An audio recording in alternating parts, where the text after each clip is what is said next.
Zee 24 तासवर या क्षणाची मोठी बातमी। अजित पवार तिसरी आघाडी करण्याच्या तयारीत आहेत, सूत्रांकडून माहिती कळतेय।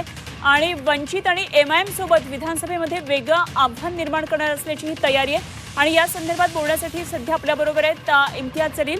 इम्तियाज सर, काय नेमकी तुमची माहिती आहे? अजित पवार हे तिसरी आघाडी निर्माण करण्याच्या बेतात आहेत आणि त्यामध्ये ते एमआयएमला बरोबर घेणार असल्याचं कळतंय, वंचितला बरोबर घेणार असल्याचं कळतंय। काय नेमकं यावर आणखी डिटेल?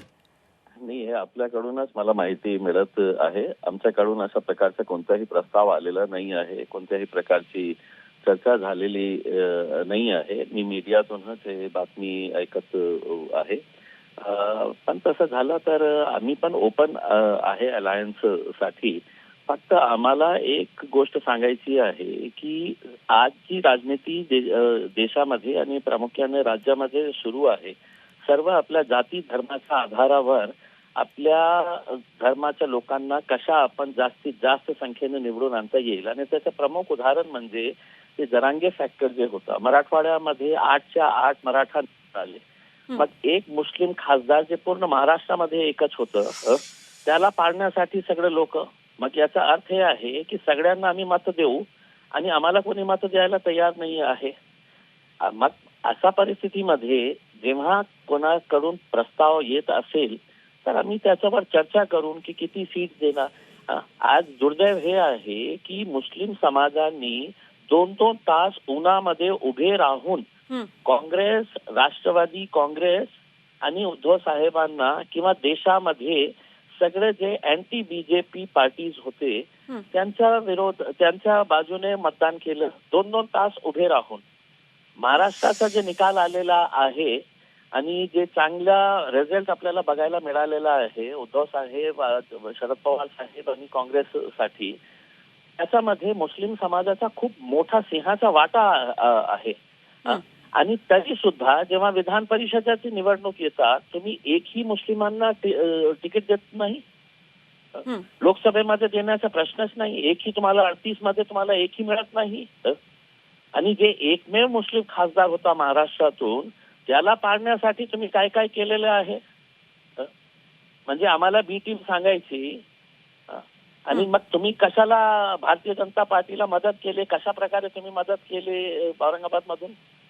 म्हणजे हे सगळ्या परिस्थिती बघून आज मुस्लिम समाजामध्ये खऱ्या अर्थानं सांगायचे असेल तर पूर्ण महाराष्ट्रामध्ये एक रोष आहे की आमचा एकमेव खासदार होता, त्याला पाडण्यासाठी काय काय प्रयत्न कोणकोणत्या राजनैतिक पक्षांनी आणि कोणकोणत्या नेत्यांनी केलेले आहे।